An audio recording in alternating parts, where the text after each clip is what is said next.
Hi there, I'm back, and today we're gonna learn the fern stitch. The fern stitch is perfect for those little like wispy greenery branches that you find. So I'm gonna show you how to do it. This isn't necessarily a stitch that, how to put this? It isn't actually a stitch that, like this one, you can use it to make a whole bunch of different things.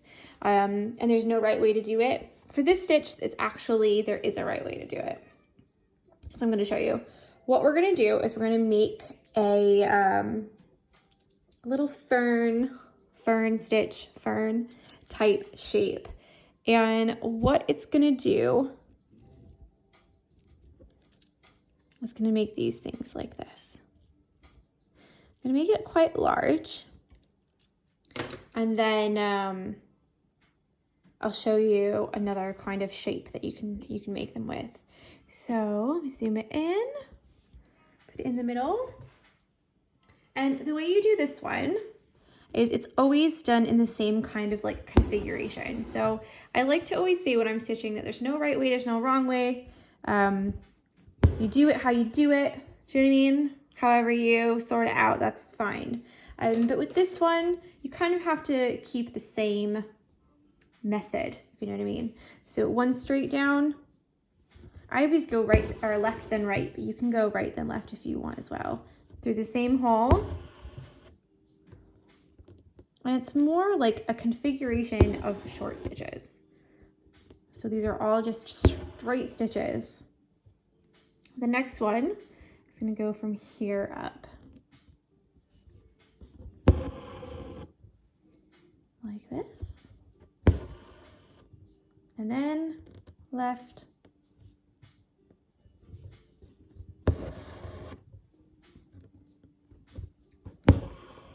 And right.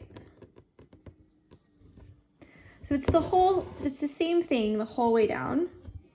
We're going to use the same pattern of stitches to make a little fern type guy. You can also make these shorter or longer, these side stitches there, shorter or longer depending on how you want it to look. So I will show you that in just a minute as well.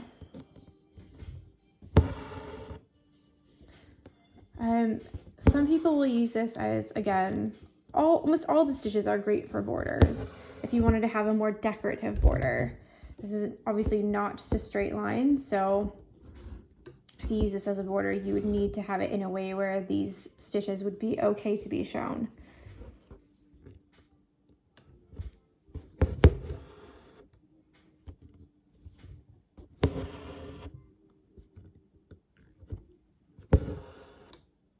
And we'll do just this last one.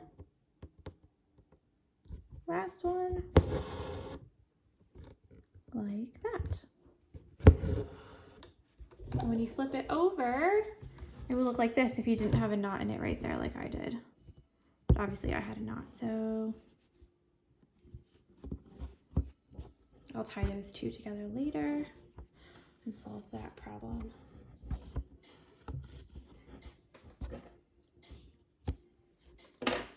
So there you are. Here's one fern stitch shape. The other fern stitch shape can be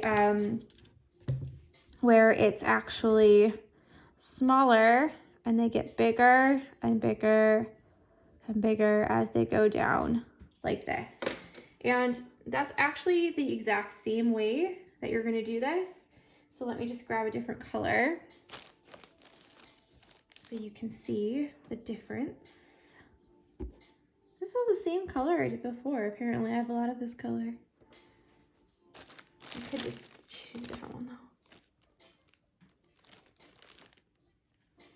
Just typical, me taking forever to pick a color.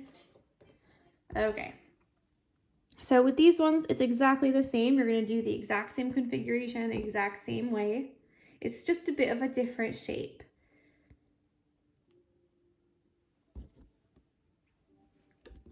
same way, straight down at the top. And then either right then left or left then right. That depends on you and how you work best. I tend to work best left than right. It must be something to do with like reading or something, you know, or like how we write. But after you kind of get the rhythm down, left, right, up, down, left, right, left, right, and up, left, right, up, left, right. Then it gets a little bit mindless because you can know the pattern and you know which way it's going to go. These are really great for like details inside of leaves as well. So if you wanted to do like a satin stitch leaf completely fill it in. And then, which we haven't done satin stitch yet, but you'll do it later.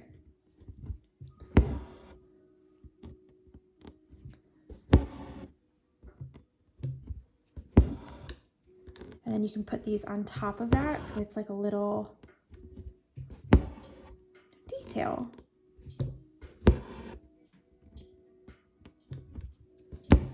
And then let's flip her over and you can see what she looks like from the back. Looks just like this.